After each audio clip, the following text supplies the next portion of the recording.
Halo semuanya, selamat datang di podcast Manajemen Talk. Podcast yang membahas seputar dunia kerja yang tidak pengen kita skip. Aku Jordi sebagai host hari ini bersama rekan saya. Saya Sally sebagai moderator pada hari ini. Benar kata rekan saya tadi, kita akan membahas pembahasan yang tidak pengen kita skip, tentunya tentang dunia kerja. Tenang aja, diskusi kita hari ini aman untuk otak dan aman juga untuk nilai. Bersama tiga narasumber kita yang sangat luar biasa pada hari ini. Yang pertama itu narasumber kita bersama Kak Cindy. Halo semua. Yang narasumber kedua ada Kak Silvi. Halo semuanya. Dan yang terakhir ada Kak Aini. Hai. Nah, hari ini kita bakal membahas topik yang sering kita lakukan tanpa kita sadari. Pernah nggak sih kalian bantu teman kerja padahal itu bukan tugas kalian?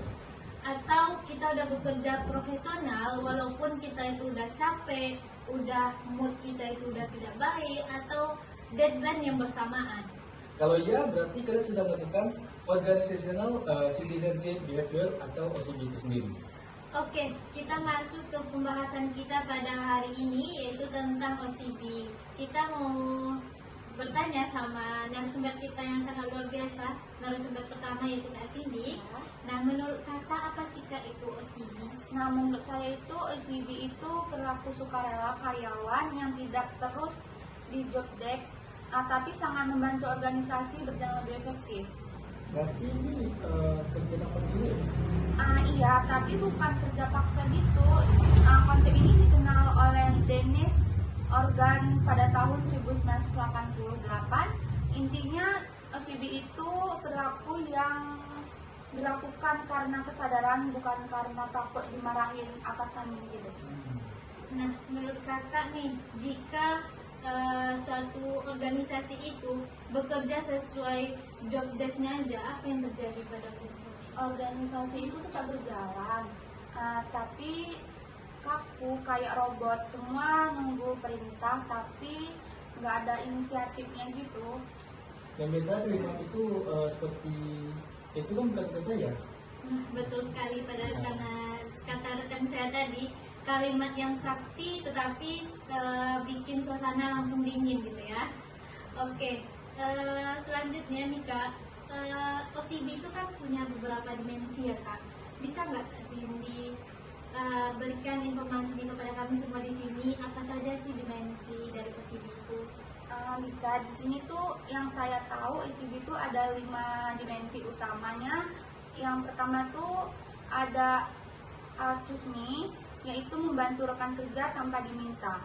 Datang tepat waktu itu masuk nggak? Termasuk datang tepat waktu itu termasuk bentuk OCB, melainkan memenuhi aturan dan melakukan pekerjaan dengan baik di luar batas.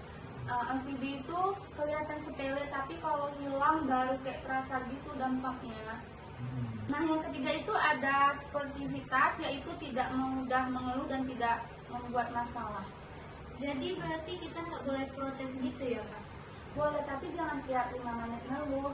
Kritik itu sehat, tapi ngeluh kayak terus-terusan tuh bikin suasana kerja berat. Bedanya tipis tapi nampak jauh ya. Nah iya betul. Nah selanjutnya itu ada kayak menjaga hubungan baik antar rekan kerja, karena untuk mencegah terjadinya konflik. Misalnya ngasih informasi ke teman tentang kesalahan yang nggak langka atau kena masalah gitu. Oh, berarti lebih baik kita tuh bilang aku sudah ingetin daripada kita bilang kan aku nggak tahu gitu ya Kak. Iya, dan yang terakhir tuh kebijakan sipil, peduli pada organisasi dan berpartisipasi aktif dalam kehidupan organisasi gitu. Berarti ini seperti kayak ikut rapat, kasih ide dan tidak menjatuhkan nama baik kantor ya? Betul, termasuk juga tidak curhat masalah kantor ke sosial media. Nah, sangat luar biasa ya informasi dari narasumber kita yang pertama ini Kak Cindy telah memberikan informasi kepada kita gimana itu OCB dan beberapa dimensi dalam OCB tersebut. Oke, nah kita melanjutkan pembahasan kita bersama narasumber kita yang kedua bersama Kak Silvi. Oke Kak, kami mau nanya nih Kak, menurut Kakak nih Bagaimana sih contoh OCB itu dalam dunia kerja? Ada nih, aku ambil contoh dari perusahaan retail ya. Ada karyawan kasir yang sering membantu bagian gudang saat toko ramai. Padahal kan tugas kasir itu tidak pernah Kak. Iya, tapi dia sadar kalau stok nggak cepat diisi, pelanggan kecewa, jadi dia bantu tanpa disuruh. Oh, berarti itu termasuk OCB juga, Kak? Iya, itu kombinasi altruisme dan kebijakan sipil. Dampaknya itu pelayanan lebih cepat dan pelanggan puas dan tim jadi lebih solid. Kalau misalkan Kak, tidak ada CV-nya, apa yang bakal terjadi?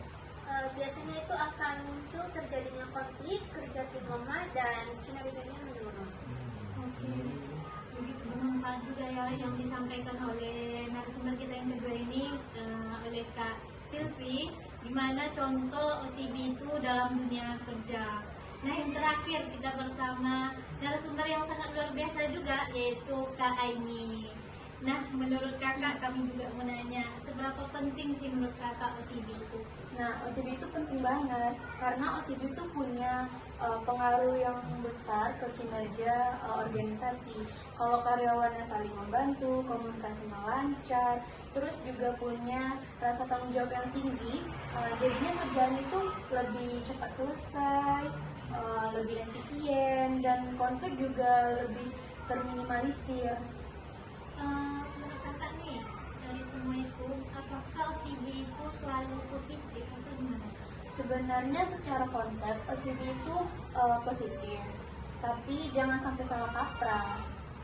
OCB itu harusnya muncul dari kemauan sendiri atau inisiatif, bukan jadi kewajiban yang nggak tertulis. Nah, ingat tuh, jangan sampai karyawan baik malah jadi langganan tambahan kalian. Betul banget. Kalau OCB dipaksakan, lama-lama karyawan bisa capek fisik, capek mental, bahkan karyawan tersebut bisa burn out. Oke, berarti perusahaan juga punya peran ya kak dalam OCB tersebut? Iya, jelas banget.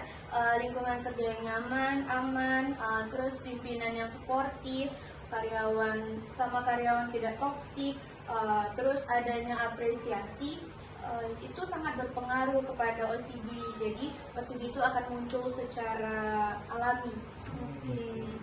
Oke, luar biasa ya penjelasan dari Kak Aini gimana pentingnya OCB dalam dunia kerja.